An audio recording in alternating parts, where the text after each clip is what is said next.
Hi, I'm GNT. And I'm Nathan, and today we're going to be doing some drills to help you develop your back kicks. Right, so first drill, down on your hands and knees. Not in that way. Okay, so we're going to do the back kick from this position, because it's easier to control yourself because you've got better balance with the limbs on the floor. So if he goes for his right back kick now, he's going to keep his knee nice and close. He's going to extend, aim with the heel, and then bring it back in. He's going to try not to turn his knee out and open his hips because that'll be more for the side kick or spinning side kick versions. So you want to go directly under. If you notice as well, he's keeping good body posture. We don't want to put our head into the floor if we just demonstrate incorrectly just for a second. Yeah, if we do this position, yeah, our back kick would be really low. That'd be like back kicking someone in the shin. So we want to keep up a little bit more posture just to develop the muscles we're going to use when we do the back kick as well. That'll help us. So this is a good way of understanding the back kick in more detail, whilst in a good degree of control as well. Right, so the next drill I recommend to help you with the back kick is to do the rep work now, but with the wall. So we're going to do it upright. He's going to turn face the wall. He's going to put his hands on the wall so he doesn't have to worry about his balance. He's going to drill his left leg this time just so he gets some rep work in the opposite side. He's going to keep his leg nice and close. He's going to come underneath. That's it, nice and straight, point with the heel. Going to try and keep his hips nice and square. If he does this correctly, what you'll feel is a nice pinch in his lower back. Awesome, lovely. As you can see, he's a little bit further away from the wall as well, because if he needs to dip forward then, just to help him lift the leg up a little bit higher, obviously he can. Okay, but you can rep this down if we were just to stay a bit more upright and rep it really low. So if he just reps it nice and low, that's it, you can work like that as well. Another variation of this drill is you get a little bit more advanced, you want to pinch the back a little bit, strengthen the muscles. If he extends his leg out and he just holds the leg out at the end and just really tries to square his hips a little bit more and pinches his lower back, this will help you develop the muscles, just get used to being in the back kick position, just having that degree of control. Also, if you want to freeze your kick or anything like that for patterns, it becomes a lot easier. Next drill is a little bit more tricky, but it will help us with the alignment. Now, if you watch the video with the spinning back kick and spinning side kick differences, this one will help you immensely. So if he just turns parallel facing towards me, you can even put your left hand on the wall if you need to and you're worried a little bit about balance, but if you can, try not to. He's going to use his left leg this time, and he's going to go underneath, make his back kick, and come back. Now, what this does now is it stops him from bringing his knee out to the side, because obviously you'd clip the wall. Obviously, don't go smashing your leg into the wall now. But yeah, it just makes you a little bit aware of where the path of that kick is going. So if your knee's coming out to the side, you know you're doing more of a spinning side kick. It just gets you to know the differences. So when he's doing his back kick now, he's obviously trying not to hit the wall, keeping it nice, that's it, nice and straight, doing his back kick alignment. He can have his hand on the wall for the extra balance. If you want a little bit more of a challenge, and do it without it. That's it. And again, you can do this freezing as well if you really want to develop the muscles. But this is more just for understanding the alignment. So it's normally just a kind of a slow kind of 5-second count out that I would normally do with my students. So if he goes out and he thinks of it as 1, 2, 3, 4, 5, relax. Obviously, and try and bring it back as well, because that'll help you develop the muscles on the way back down.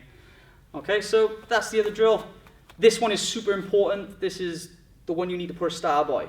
Yeah, so get it sorted. The next drill is really good for understanding alignment again, but it's also actually a balance drill that I do with the students as well, just to show they got that degree of control. So if he just turns to the side, just so you can see a little bit better. And what he's going to do now, he's going to do his right back kick. He's going to stay nice and close, and he's going to change to a front snap kick. Okay. Now, the good thing about this drill now is if he did more of a spinning side kick kind of vision, or a spin, like turn side kick, yeah, it'd be very difficult, especially if he committed. Let's commit to a side kick and then try and throw a front kick. Yeah, it's very difficult, right? So if he went faster now and did the back kick to front kick, a little bit wobbly. Come on, can we get better than that? Ah, there we go. There.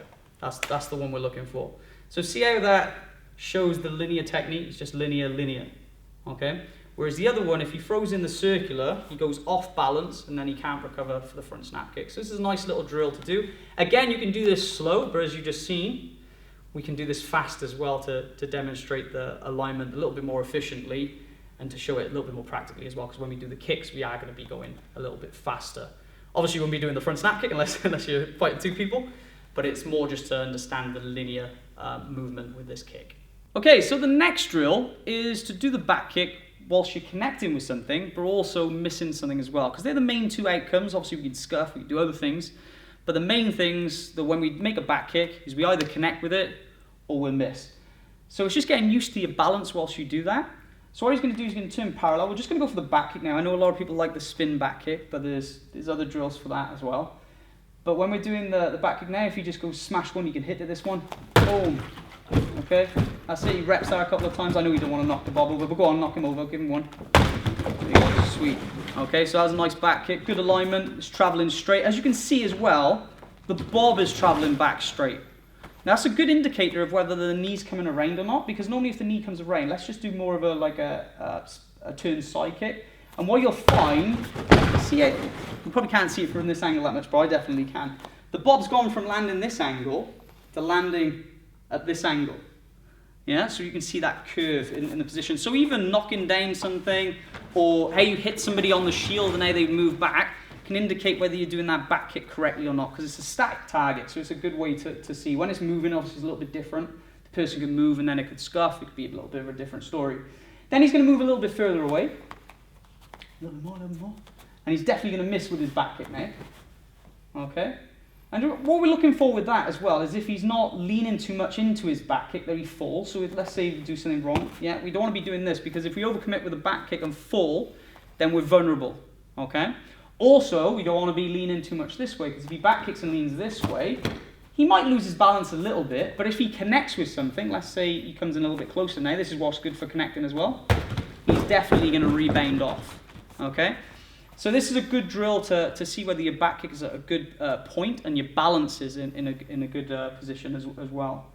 So yeah, just this would be the drill, drilling your back kicks. If we want to kind of go into the hybrid here as well, we can work on that. I discussed that in the spinning back kick, spinning side kick video. We did break it down doing the normal back kicks and normal side kicks from parallel position.